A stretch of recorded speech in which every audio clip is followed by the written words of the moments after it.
He stormed into first class in a leather jacket, no idea who was seated next to him. Watch what happened next when the truth came crashing down.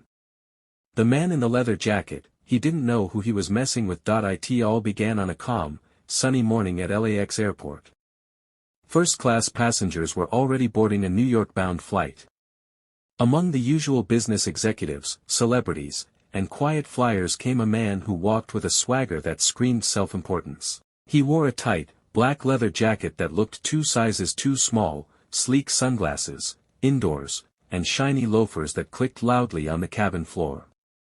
He was in his 40s, well-groomed, with a trimmed beard and an attitude that seemed louder than his footsteps that he sauntered down the aisle like it was a red carpet, scanning the rows as though judging everyone who had the privilege of flying first class. As he approached his seat, he gave a dramatic sigh, like the world had burdened him with being among lesser people. He stopped near seat 3A and immediately narrowed his eyes. There, seated by the window, was a man wearing faded jeans, a plain black t-shirt, and old boots with scuffed leather. His long black hair fell slightly in front of his face as he quietly read a paperback novel. A simple backpack rested beneath his seat. No expensive watch. No flashy headphones. Just a calm presence. The man in the leather jacket couldn't help himself. He scoffed. Scoffs, disdainful, must have won the lottery, he muttered, not caring who heard. They're letting anyone into first class these days. The quiet man looked up, offered a gentle, polite nod, and returned to his book. He didn't react, didn't engage. It was as if he was above the noise, but the leather jacket man was just getting started. He loudly shoved his designer duffel bag into the overhead bin, making more noise than necessary. Then he plopped down in the seat next to the quiet man, seat 3B. That's when he leaned over and said, condescending, "You know, there's a dress code for first class. Didn't they tell you that at the gate?" Still, no reaction. The quiet man turned a page of his book and continued reading, as though the insults were whispers in the wind. That calmness, that composure, it irritated the leather jacket man more than any argument ever could. He chuckled sarcastically. Sarcastic chuckle, mocking, "Let me guess, you're an influencer or something, gonna take some selfies for the gram and tell people you're a millionaire?" The man finally responded, his voice soft but confident. Calm, softly, just enjoying a peaceful flight. That phrase, peaceful flight, sounded almost poetic, especially coming from someone who was clearly being provoked. Leather jacket wasn't done. Annoyed, exasperated, "You must be new to this kind of travel." Emphatic, "Trust me, first class is usually for people with." Long pause, "Well, you know, class." A few passengers nearby were now turning their heads. Flight attendants were ALR.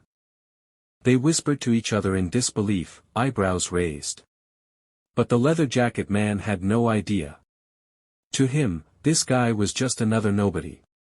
A middle-aged guy pretending to belong somewhere he didn't. He assumed the man was probably some random musician or failed actor, scraping together enough cash to splurge on a luxury seat he didn't deserve. And he made sure the guy felt that. "You know, back when I started flying first class, we had standards. Now it's just anyone with a credit card and a dream," he mumbled again, more to himself but still within earshot. The man finally placed a bookmark in his novel and looked at him directly. "It's not the seat that defines the person," he said calmly. "It's how the person treats others, no matter where they sit." There was a pause. The words lingered in the air. Leather jacket blinked. "Whatever, man," he said, brushing it off, though clearly taken off guard. The stranger smiled slightly and went back to reading. That smile wasn't arrogance. It was understanding. Forgiveness, even. Still, the man next to him stewed. He didn't like being dismissed. He didn't like the fact that his insults weren't working. And most of all, he hated that people were starting to glance at him with judgment. Little did he know, the tables were about to turn. Because the man he'd been mocking was Keanu Reeves. And in just a few minutes, the entire cabin, including him, was going to find out exactly who he was sitting next to, and why he just made the biggest mistake of his day. The insults begin. The tension in row 3 was impossible to ignore. The man in the leather jacket had made it his mission to belittle the quiet figure beside him. Maybe it was jealousy. Maybe it was insecurity. Or maybe it was just the kind of man he was, someone who measured others by the price of their shoes or the brand on their luggage. And the man he was targeting? Still silent. Still calm. Still reading his book. But that only made Leather Jacket more agitated. Philosophy, he mocked, glancing at the book's cover. You know, I always thought philosophy was for people who couldn't afford real jobs. You into that Zen monk nonsense? The man didn't even flinch. It's about understanding the world, and your place in it. Leather Jacket leaned in, scoffing, I already know my place, right here, top of the food chain. Unlike you. He expected a reaction. An argument. A defensive comeback. He got none. The man simply turned another page and let the insult dissolve into the quiet hum of the aircraft. It was infuriating. Across the aisle, a woman frowned. 2 rows back, a young boy whispered to his mother, Mom, isn't that the guy from the movies? His mother gently nodded, urging him to be quiet. She, like a few others now, recognized who the quiet man was. But she said nothing. She, like Keanu, seemed to understand the power of patience. Leather Jacket, however, was still clueless. And that ignorance fueled his arrogance. You know, he continued with a smug tone, most people up here either run companies, own real estate, or manage millions. I bet you barely manage your monthly rent. Keanu closed his book this time, not abruptly, but with a calm finality. He turned slightly toward the man, meeting his gaze with calm eyes that held years of experience, humility, and perhaps even a touch of sadness. What makes you think wealth is the only measure of a man? He asked softly. Leather Jacket chuckled. Because that's how the world works. People listen to money. Money means power, respect, comfort. You can't be anyone important dressed like that. Keanu let that sink in for a second. Interesting, he replied. Because I've met people with more money than they could spend in 10 lifetimes and they were miserable. And I've met people with nothing who lived like kings. Happiness and respect aren't bought. They're earned. The conversation could have ended there. It should have. But it didn't. Oh, please, Leather Jacket scoffed. That's the kind of nonsense people say when they're broke. I've got a penthouse in Miami, a Lambo in my garage, and a Rolex that costs more than most people make in a year. That's respect. Keanu looked at the man's watch. Then he looked at him. No, he said gently, that's just a watch. The air between them grew heavy. Keanu's voice wasn't loud, but it carried weight. Passengers nearby had stopped pretending to read or work. Everyone was listening, quietly, curiously. Leather Jacket, now realizing he was losing control of the situation, laughed nervously. All right, Gandhi. Tell me, what do you do that makes you such a deep thinker? Keanu leaned back in his seat, arms resting on the armrests, posture relaxed. I act, he said simply. Leather Jacket raised an eyebrow. Oh, like in community theater or some low budget? He stopped. For the first time, he really looked at the man beside him. The face, the hair, the voice. His jaw slowly dropped. His voice dropped to a whisper. Wait, you're not. No way. Keanu gave a small, almost shy smile. Yeah, the color drained from Leather Jacket's face. I've been insulting Keanu Reeves? Hummered under his breath. The realization hit him like a punch to the gut. The passengers who had recognized Keanu earlier now exchanged amused looks. A couple of them chuckled quietly, a few raised their phones discreetly, but out of respect, didn't film. The flight attendant returned, holding a glass of water for Keanu, and paused when she saw the look on Leather Jacket's face. Oh, she said with a knowing smile. I see you've finally figured it out. The man leaned back in his seat, suddenly very small in the expensive leather chair. His voice cracked slightly. I... I didn't know.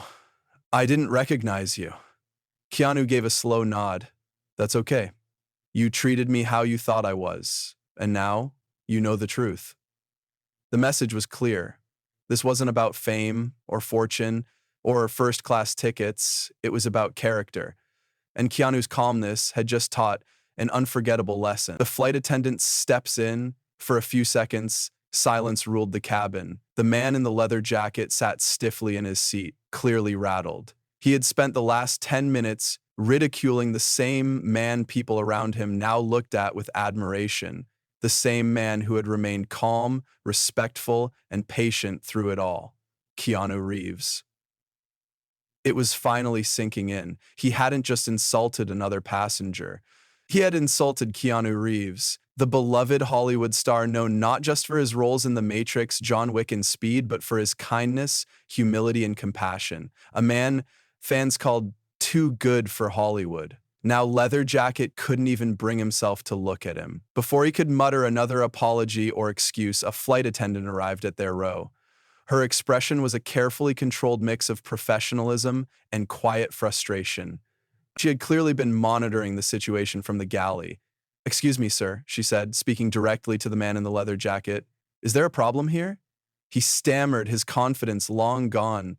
No, I didn't know who he was." Her eyes didn't blink. "That doesn't matter. We don't allow passengers to harass or belittle others on our flights. Regardless of who they are," Keanu raised his hand slightly, ever the peacemaker. "It's all right. Let's just enjoy the flight." But the flight attendant gently shook her head. "With all due respect, Mr. Reeves, we want all our passengers to feel comfortable, especially when someone is being treated unfairly." That was the first time the entire cabin officially heard the name out loud. Whispers started immediately. "Mr. Reeves?" Is it really him? I thought it was him, but wasn't sure. "Oh my God, it is Keanu." The news spread through the first-class section like a quiet wave. Passengers craned their necks, trying to get a look. Some smiled warmly. Others simply nodded in respect. No one rushed for photos. This wasn't TMZ. This was admiration in its purest form. The man in the leather jacket shrank into his seat. The flight attendant turned to Keanu. Well, would you like to move to a more private area of the cabin?" Keanu smiled. "Thank you, but I'm all right here." Her eyes flicked to the other man. "If anything else happens, please don't hesitate to let us know." He nodded politely, and she left, but not before offering him a complimentary drink, which Keanu politely declined. Always humble, never entitled, Leather Jacket finally spoke, voice low and full of regret. I just thought you were some regular guy." Keanu tilted his head, expression calm. "And if I was, would that have made the insults okay?" The man blinked, caught off guard again. "No, I guess not." Keanu offered a gentle nod. "Everyone's fighting their own battles. You never really know what someone's going through. That's why kindness matters." The man swallowed hard. "I wasn't trying to be cruel. I don't know." Keanu didn't say anything more. He didn't have to. His silence was more powerful than any lecture. He turned back to his book and continued reading. For the next hour of the flight, the man beside him said nothing. The energy had shifted completely. It was no longer about class or status. It was about respect. And the man who had entered the plane full of ego was now learning a lesson in humility at 35,000 feet. Meanwhile, across the aisle, a woman quietly texted her husband, "Greater than Keanu Reeves is on my flight. Some guy was rude to him. You should have seen how gracefully Keanu handled it." In the back of the plane, a young flight attendant whispered to a colleague, "Greater than, he's even nicer in person than the stories say." And up front, Keanu Reeves sat quietly, never once seeking validation, never demanding recognition, only offering patience where most would offer anger. His kindness didn't just end the conflict, it changed the entire atmosphere of the cabin. Suddenly, passengers were smiling more, saying thank you to the crew. One man even stood to let an elderly woman closer to the lavatory. A small ripple of goodness had spread, all started by one quiet man's refusal to respond to hate with hate. Regret sets in. The energy in the first-class cabin had completely shifted. The man in the leather jacket sat there, frozen. The swagger he had strutted onto the plane with was gone, replaced by a haunting silence. He wasn't looking at anyone anymore, not at the flight attendant, not at the other passengers, and especially not at Keanu Reeves. He had been exposed, not for who he was, but for what he wasn't. He wasn't the most important man on the plane, he wasn't the wealthiest, and he certainly wasn't the most respected. The truth was now undeniable. The quiet man he had mocked, insulted, and tried to embarrass was a global icon. But more than that, he was a man with immense grace, humility, and strength of character. And the man in the leather jacket? He was none of those things. Minutes passed, then more. The silence between the two men felt heavier than turbulence. He leaned slightly to the side and whispered, his voice no longer smug but trembling, "I didn't mean all that. I swear, if I'd known it was you—" Keanu didn't even turn his head. "That's the thing," he said, eyes still on his book. "You didn't know, and still you chose cruelty." The words weren't angry, they were calm, disappointed, and somehow that hurt even more. The man nodded slowly, ashamed. "I don't know what came over me. I guess I was trying to impress someone? Look important? I don't even know." Keanu finally looked up, this time meeting his eyes. "Most people are fighting to be seen," he said gently, "but the way we choose to stand out says everything about who we really are." The man's eyes welled up slightly, not from sadness, but from the crushing weight of self-awareness. For the first time, he realized that all the designer clothes, expensive accessories, and loud confidence hadn't made him powerful, they'd made him hollow.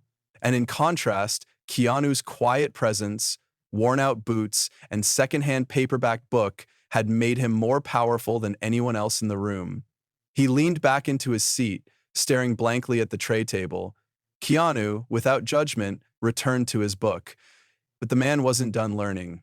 Half an hour later, as the cabin lights dimmed for meal service, Keanu did something unexpected. He tapped the man's arm gently. "You hungry?" he asked casually. The man looked confused. Yeah?" Keanu smiled. "I recommend the vegetarian pasta. Better than the steak, trust me." The man blinked, surprised by the kindness. After all the insults, the humiliation, and the arrogance, Keanu was offering him something human. "Thanks," he whispered. "And I'm sorry." Keanu nodded. "Apology accepted. Just remember, you never know who you're sitting next to." The man smiled weakly. "I'll never forget that again."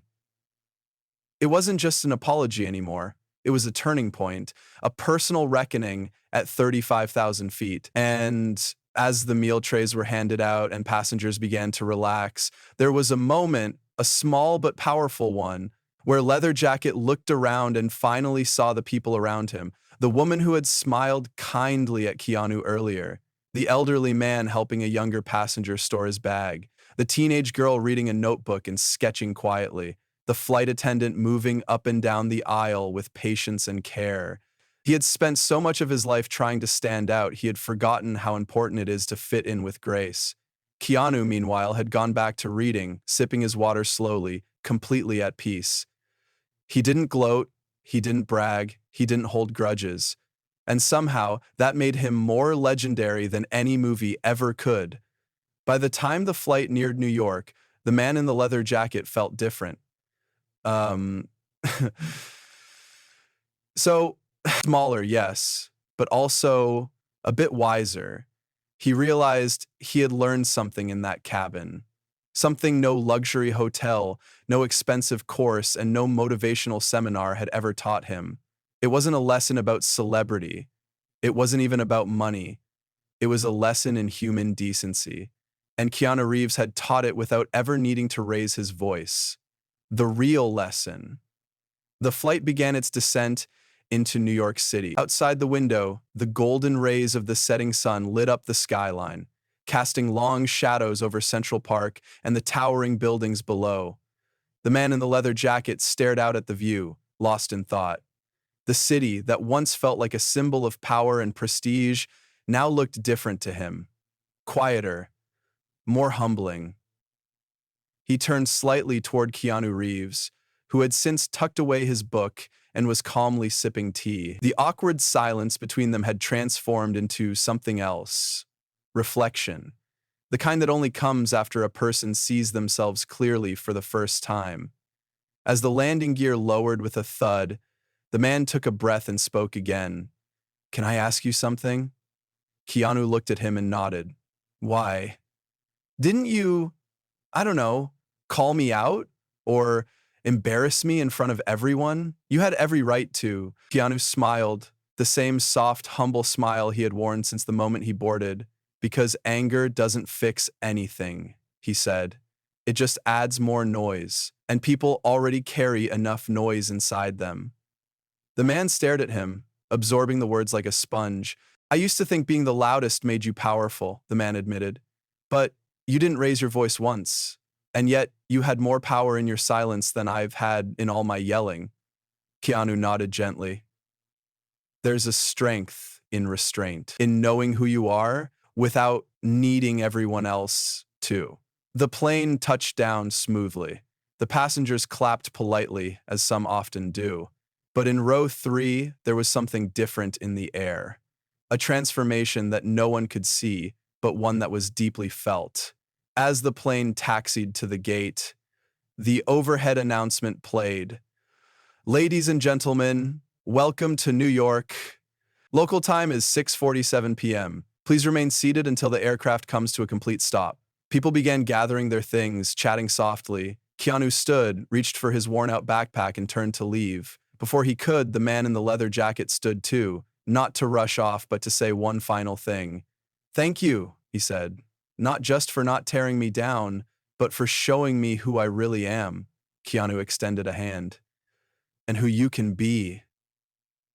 Uh, my my right hand to use you? We're all still learning." The handshake wasn't forced or awkward. It was real, genuine. Two men, one humbled, one graceful, parting ways with mutual respect. As Keanu stepped off the plane, other passengers gave him nods, smiles, even small claps of appreciation, not because he was a movie star, but because he had reminded them of something important. Kindness matters. No red carpet, no entourage.